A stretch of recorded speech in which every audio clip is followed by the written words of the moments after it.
Hey everybody, welcome back to the 717 Scale Model Works Garage. I'm your host John, and today we've got something fun for you.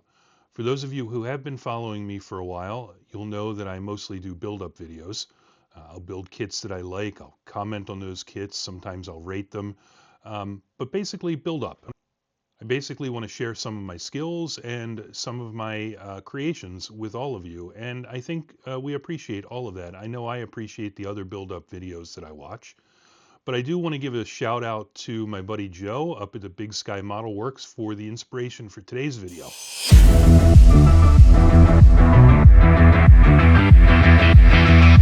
So thanks to Joe's inspiration, today I'm going to be doing a What Did You Buy Wednesday video. This is a video, it's a stash ad video basically, but it's not necessarily about something I just bought or maybe just bought last month or last week. These are a couple of things that I've picked up just over the course of the last year or so because I wanted them. Now, I know some of you have issues with collectors versus builders. I'm a builder, but I have way more kits than I can ever build. So does that make me a collector? I don't know. Maybe it does. But anyway, I do like building, and I'm in the hobby to build, not to collect. So I picked up these kits that I'll show you today because I wanted to do something different, and we'll talk a little bit about what that is. But hopefully you all will like this video and enjoy the content that I'm going to share with you. If you do, please be sure to leave a like and a subscribe down below. Hit the bell if you want notifications for future content that I may put out there. And if you have comments, please leave them in the comments section. I'd love to hear what you think about this video and about anything else in general. With that, let's get on to showing off what did I buy this Wednesday. So I'm going to start with 3 accessory kits that I got from Mega Hobby. It was one of their flash sales. As many of you probably know, Mega Hobby is a huge online hobby retailer that unfortunately is going to be going out of business this year. So if you subscribe to their emails, you get notifications from time to time about their flash sales. And these sales have lots of stuff on sale, great prices, stuff that I wouldn't necessarily buy, except that it's on sale. So I did. Well, these came up on sale a couple of weeks ago. Not, again, something that I would normally buy, but keeping in mind what I want to build, and we'll get to that in a minute, I promise, I thought these would be a great addition. The first kit is a set of 20-liter US-type jerry cans. These are from Mini Art. Typically, I guess, used by the military guys.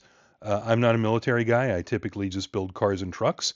But these are 1/24th scale, so I thought they would fit into not only what I'm going to build now, but things that I might build later. So in this one, you can see you get a series of different jerry cans. You get 10 of them total. All different styles. Well, they're all the same style, but you can make them into different types of cans. You can see here the decals that you get on the sheet. You've got gas, petrol if you want to make it British, oil, and so on. Look like they're very simple, just sort of a couple 4 pieces to build each one, and then you can paint and weather them as needed. They've got a little paint selection down here at the bottom, but I'll make that up as I go along. So I thought these would be really cool to get into. The next thing I want to show you is, again, from Mini Art. All 3 of these are from Mini Art. These are all 1/24th scale. These are plastic barrels. These are 200-liter plastic barrels. Again, all of these are primarily aimed, I think Mini Art's main focus is train guys and military guys. But again, 1/24th scale, I couldn't pass it up because you just don't see a whole lot of separate accessories of this amount, or at least I don't, on the regular basis. In this case, plastic barrels, like I said, these are great. You get 6 different versions there. Again, very simple. It looks like construction, 2-piece corners, and a lid for each one. You've got a decal sheet there with different decals on it that you can use. And I just see now that they're from Cartograph, so I'm sure that they are high quality decals, along with a color chart at the bottom. Again, I'll make those colors up as I go along. And I may not use all of these in the particular project that I'm working on, but I'll have them, and I'll have some use for them in the future. Last but not least is a set of fuel and oil drums, and these are the 1930s to 1950s style. Again, I don't know what difference these oil drums changed after 1950. These are the German type, but they look pretty domestic to me. But what do I know? I don't collect oil drums. But again, like I say, 1/24 scale mini art, great little kit. Again, here we get 6 different oil cans. You can see these are a little more complicated. There might be 4 pieces for these, the 2 sides, and sort of maybe even 5 pieces. It looks like a top and the little plug and a rail.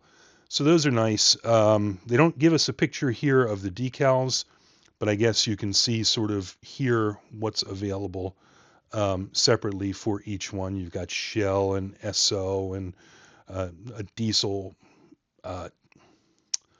decal and so on. So these will be good. Again, not sure how and where I'll use these in this particular project, but again, for half price or really less than half price, you can't really beat that opportunity. And then last but not least, this is the kicker of the whole project. This is Academy's Joe's Power Plus gas station. This was a kit that came across my feed one day. Actually, the feed that I saw made it look like they were going to stop making it. I don't think that's the case, but I bought one anyway. It's actually a really cool kit. I haven't opened it yet. We'll do an unboxing video at some point on this. But this is a really cool kit. It has tons and tons and tons of detail in it. You can see here in this picture, we've got 2 different gas cans. You've got the lug wrench. You've got an air compressor. You've got the dolly. You have an oil can rack and oil cans to go in it. You have a lift to go inside of the station itself. And I've seen some pictures online of guys who have done these really super detailed, the interior of these. I don't know that I'll get that detailed on it, but I was really excited when I had the opportunity to pick this up, just again to do something different. On the side here, you can see some of the different accessories that come along with it. You can see the air compressor, the creeper, the jack, and this really cool gas sign here on the end. Hopefully these are coming through okay. And a picture or a drawing of the finished kit. Now, I don't know what car or cars I will put into this. This is a 1960s era kind of gas station here. So I don't have, I mean, I have some 60s kits, but it doesn't have to be. I may use other kits as well in this. But this is really the motivation behind this whole purchase. I wanted to build something different. I wanted to build not just a car, but I wanted to build more of a diorama. I've always wanted to get into dioramas from when I was building as a little kid. Never really got into it like I wanted to, and now I've got the opportunity. So this will be my first shot. It is from Academy, which, if I'm not mistaken, is a Korean kit. You'll correct me if I'm wrong. I've only built one Academy kit in my entire career. It was a Hyundai, and it was a Hyundai 4-door sedan. And it was actually a really good kit. It was nicely molded. It was pretty basic, no engine, really no undercarriage to talk about. But it was a different sort of content. It was a different project to work on. And I enjoyed the kit. It was easy to go together, and I'm hoping that this kit follows that same mold. So with that, I want to thank you all again for joining me on today's episode of What Did I Buy Wednesday. I hope you enjoyed this video. If you did, again, leave a like down below, click a thumbs up, leave me a comment, subscribe, do all that kind of stuff that helps with the algorithm and helps keep the channel going. So stay tuned for more of these. If this goes over well, I'll certainly create more of these, and hopefully I'll be back to creating content shortly.